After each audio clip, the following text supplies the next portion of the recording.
Bienvenue à cette nouvelle capsule de Classe Affaires. Suzy Baudouin, coach exécutive et votre animatrice. Pour cette fois, j'ai le plaisir de recevoir Alain Plourde, président de Technolaser.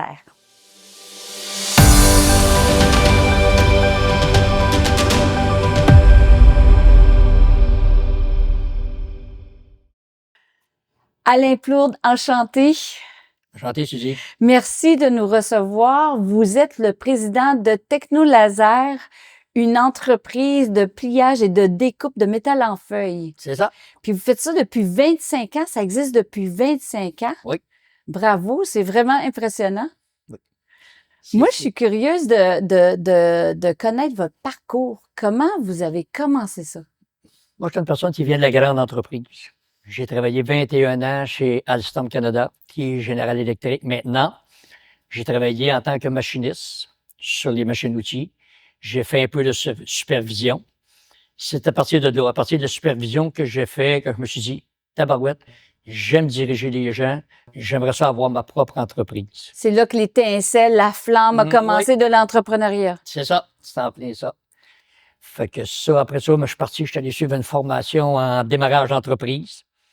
Puis dans cette formation-là, j'ai deux autres personnes qui travaillaient avec moi chez Alstom, qui sont devenus mes partenaires d'affaires quand on a démarré la coopérative. Parce qu'on a démarré sous forme de coopérative qui a duré pendant 13 ans, qu'on a fermé, qu'on a liquidé, parce qu'on n'a pas fermé une coopérative. On peut seulement la liquider. Oui. Qu'on a liquidé, qui est devenue maintenant une compagnie incorporée depuis 11 ans. Depuis 11 ans. Donc, vous avez commencé avec une coopération. Coopérative de travail, excusez-moi. C'est ça. Puis vous avez fini avec une incorporation. C'est ça. C'est ça. Wow. C'est un beau parcours. Puis l'entrepreneuriat, donc vous avez eu la piqûre et ça y est, vous êtes parti avec ça? Oui, j'ai vraiment, vraiment adoré ça. C'est pour ça que j'étais le plus jeune des membres fondateurs du temps. On n'avait pas tout à fait la même vision. Moi, j'avais une vision de continuer à grossir. Eux étaient plus proches de leur retraite.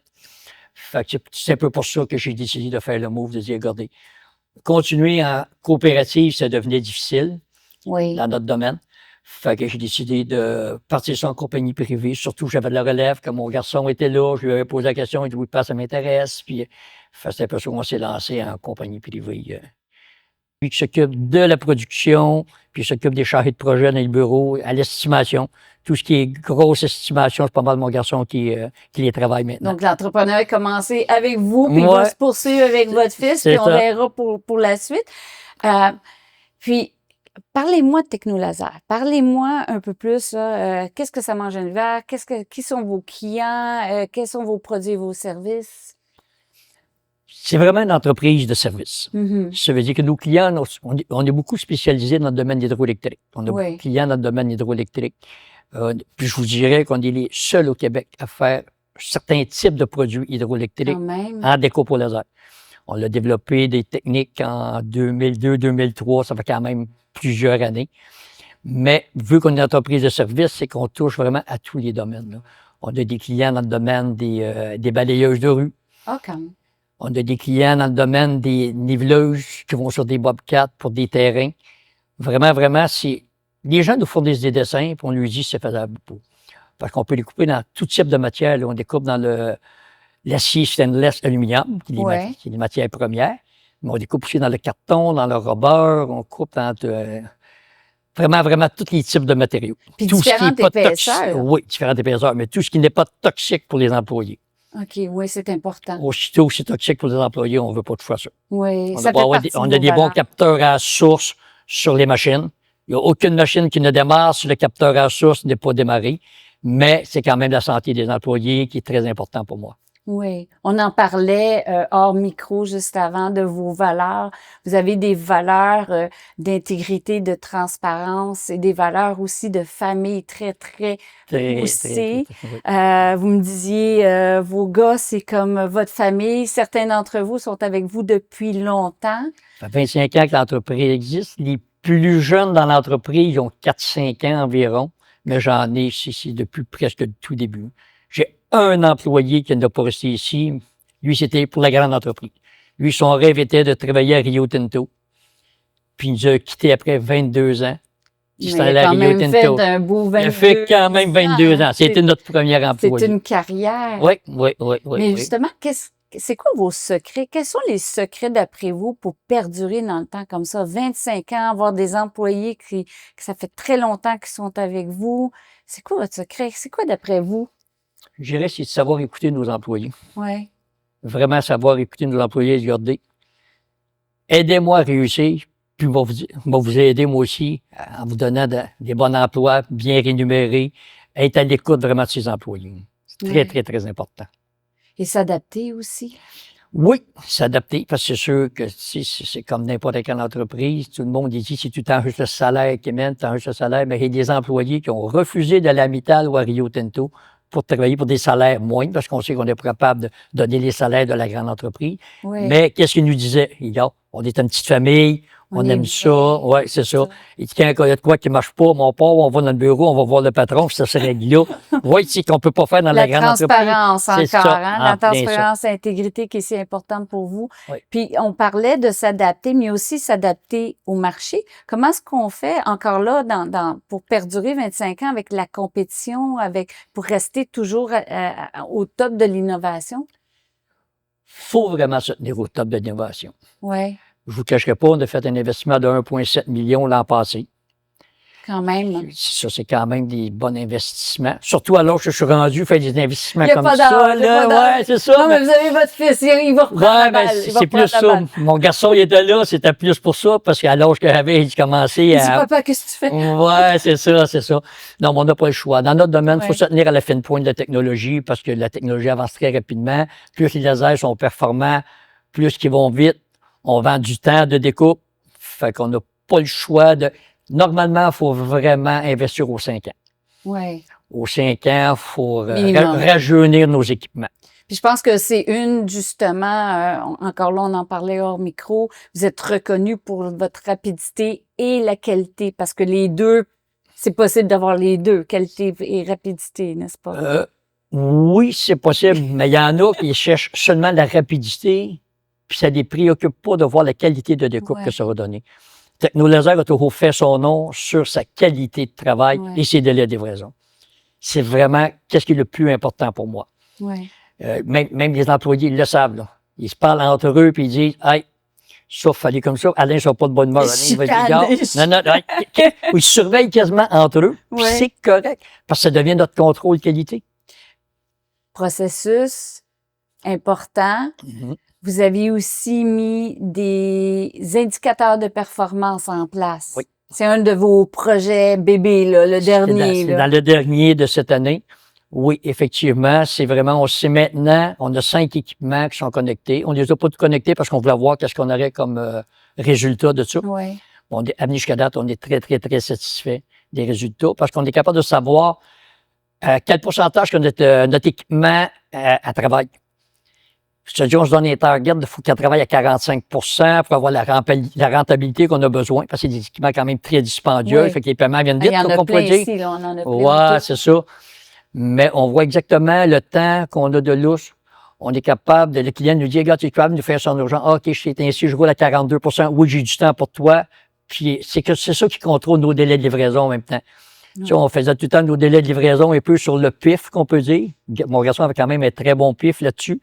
Mais on est allé chercher quelque chose pour être vraiment encore plus précis, pour être capable de donner les délais de livraison les plus précis à nos clients. C'est important pour la gestion des attentes. Oui. Puis aussi, moi, j'aime beaucoup dire avec les leaders que j'accompagne, on ne peut pas améliorer quelque chose qu'on ne peut pas mesurer. Donc, c'est important de mesurer son progrès si on veut l'améliorer.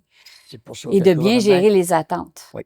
Le gouvernement, il est très fort là-dessus. Justement, quand il parle OSI 4.0, c'est vraiment tout ça. C'est savoir améliorer nos entreprises pour être le plus performant possible. C'est la grosse mode. Mais nous, on l'a commencé dans les tout débuts, quand on commence à sortir ces projets-là. Et tout est aimé. Être un petit peu précurseur, là. Oui.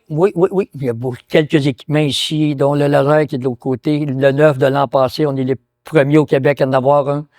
Sur un de mes lasers, on a un système de chargement automatique. On a été les premiers au Canada à l'avoir en 2013. J'ai tout le temps été précurseur vraiment dans nos types d'ailleurs, d'équipements. Vous aimez ça être le premier. Vous êtes un amateur de course, là, de vitesse. Oh, là. ouais, c'est ça. Ouais, ça fait une quinzaine d'années que je suis dans les courses de bateau. Oui. Donc, propriétaire depuis 3 ans. J'aimais ça, les défis, puis aller vite, être au-delà, au-devant, être dans les premiers. Là. Ça se voit un petit peu partout. Là. Puis c'est le fun en plus, c'est que c'est mon garçon qui est le pilote du bateau, puis qui est propriétaire avec moi du bateau. Fait que ça te donne des bonnes valeurs à savoir, Comment ça se passe, ça, de cohabiter, de co-présider? Ben, vous êtes le président, mais quand même, de travailler comme ça avec son fils? Non, c'est bien. C'est vraiment très bien. Est-ce qu'il dirait ça aussi si je lui parle? Pardon? Est-ce qu'il dirait ça aussi si moi je lui pose la même question? Je crois que oui. Je crois que oui. Puis on essaie, je vous dirais que quand on est à la maison, mon garçon reste dans la même rue. Moi, il reste à un demi-kilomètre de chez moi. On essaie de pas parler de travail à la maison. Ça arrive, mais tu sais, ça va être short and sweet, là, vraiment, on règle ça, je finis, pas de travail à la maison. Mais ici, par exemple, quand les employés ont quitté, mais nous, on est ici tout le temps, 1 heure et demie après nos employés, puis c'est là qu'on discute des choses à mettre en place. Voir les priorités, qu'est-ce qu'il faut faire, puis surtout sur des gros projets, des grosses soumissions, mais on les vérifie ensemble tout le temps avant de les envoyer. Fait que, non, c'est très intéressant. J'aurais jamais pensé que mon fils m'aurait suivi dans ma folie jusqu'à la fin comme ça, mais il est en train de prendre la relève. C'est pas la fin encore. Non, pas la fin. Non, il me reste encore quelques bonnes années. C'est pas la fin encore. Alain, si on parlait justement des défis, les défis par rapport auxquels font face votre industrie, ça ressemble à quoi en ce moment? Qu'est-ce que vous devez Actuellement, c'est le défi de la main-d'œuvre. La main-d'œuvre? Main-d'œuvre, pas nécessairement juste la main-d'œuvre, la main-d'œuvre spécialisée. Pour mettre une personne à l'aise sur un laser, ça prend 1 an. Quand même. Avec la personne qui est 100% autonome, ça prend 1 an. Sur les plieuses, les petites plieuses, c'est tout aussi compliqué. Actuellement, tous nos employés et tous les employés que je parle n'ont aucune formation spécifique. C'est des employés qu'on a embauchés, qu'on a formés à l'interne. Donc, c'est important d'autant plus, comme beaucoup d'autres industries en ce moment, de ne pas se tromper parce que ça coûte cher quand on engage une mauvaise personne. Ben, pas que la personne est mauvaise, mais que c'est pas un bon fit. C'est ça. Ça coûte très, très cher. C'est ça. Ça coûte très cher. Des fois, c'est pas juste le fit, c'est que la personne, elle ne sait pas qu'est-ce que je m'attendais. C'est la personne par elle-même qui a dit « Ah, moi, un laser, c'est pas fait pour moi. C'est autre chose pour moi. » Oui, c'est arrivé. J'ai des personnes comme mon monsieur à l'expédition. Lui, c'était pas fait pour lui les lasers. Il s'occupe de l'expédition. Lui, il est à l'aise dans ça, puis il est bien dans ça. Puis c'est bien correct. Là. Chacun son siège. C'est ça. L'important, c'est d'avoir la bonne personne dans le bon siège, puis que cette personne-là soit dans sa zone d'expertise et heureuse. C'est ça. C'est ça qui est très, très, très... Que les gens soient heureux dans ce qu'il fait, c'est très, très, très important pour moi. Oui. C'est vraiment très important. Mais tu sais, les employés sont quand même conscients que, dépendamment du poste, le salaire est en conséquence. Tu sais. Oui. Tu sais, que tu sois journalier ou opérateur laser ou un plieur, c'est pas les mêmes salaires. Il y a de la place pour tout le monde, par contre. Mais ils sont tous conscients de ça, puis ils vivent avec ça. J'ai des bons opérateurs laser que j'ai formés sur des plieuses. Puis j'ai des bons opérateurs laser que je les ai offerts aller sur des plieuses qui n'ont rien voulu savoir. Là. Puis le salaire le mieux rémunéré, c'est sur nos plieuses. Mais eux n'ont rien voulu savoir. Puis rapidement, au niveau des défis externes, c'est-à-dire l'économie, les politiques, etc., comment est-ce qu'on pallie à ça pour perdurer dans le temps? C'est sûr que l'économie est très difficile. C'est très difficile à gérer, première des choses, surtout une entreprise de service. On a jamais les carnets de commandes très, très remplis d'avance, vu que c'est des apports sur les gros projets hydroélectriques, parce que la matière première, elle vient toute d'Europe, puis là, il faut les prévoir un peu plus d'avance. Mais je vous dirais qu'il faut savoir bien s'entourer. Vraiment très bien s'entourer. Oui. Tu sais, comme dans nos indicateurs de performance, j'ai une personne que ça fait 10 ans qui est avec nous, parce que je ne vous cacherai pas. En 2008-2009, on est venu proche de la faillite. Là. Il y a eu des petites lacunes. On a embauché une personne dans ce temps-là, comme vous direz, un conseiller externe. Ce conseiller externe-là, il est resté avec nous, ça fait 10 ans. On se rencontre à tous les mardis matin. À tous les mardis matin, on regarde ce qu'on a besoin.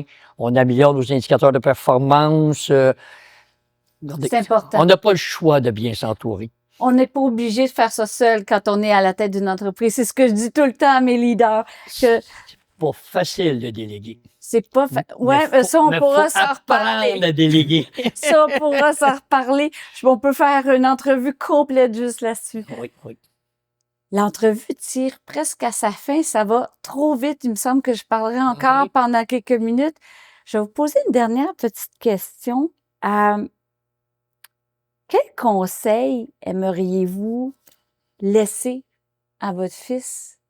Et puis, la deuxième partie, c'est comment est-ce que vous aimeriez qu'on se rappelle de vous à titre de président de Technolaser? Le conseil que j'aimerais laisser à mon fils, c'est fais pas les heures de fou que j'ai fait. L'entreprise actuellement est saine, elle va bien, elle est bien montée. C'est juste de la continuer à la contrôler correctement. Je ne veux pas te faire des 60 à 70 heures semaine comme que j'ai fait pour amener l'entreprise là. Ça, pour moi, c'est important. Il y a une petite famille, il y a une jeune famille. C'est important pour moi. On sent le très lourd quand vous parlez. Il y a l'émotion qui monte. Hein? Qu'on se souvienne de moi, c'est plus que j'ai été un bon patron. Ouais. Que j'ai su écouter mes employés. Tout ce qu'ils me disaient, je les ai conseillés, mais j'ai appris d'eux aussi en même temps. Merci. Ouais. Merci, Alain, pour ce bel entretien. Vous êtes resté en plus, on a fait cette entrevue-là après les heures, hein? Oui. Parce après que la machinerie fait beaucoup de bruit. Fait que j'espère que vous avez beaucoup aimé cette entrevue. J'espère que vous aussi. Et puis, écoutez, un homme de cœur, un autre. Alors, merci. Excusez mes émotions. C'est parfait. On aime ça comme ça. Merci encore, Alain.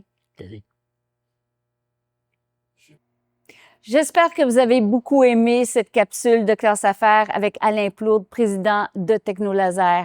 Un homme de cœur, comme tous mes autres invités, un homme qui a bien compris ce qu'il fallait faire pour perdurer dans le temps. Oui, rester innovant, mais aussi s'entourer des bonnes personnes et amener des processus et des solutions dans son entreprise. Comme on a dit tantôt, on ne peut pas améliorer ce qu'on ne peut pas mesurer et ça, il l'a bien compris.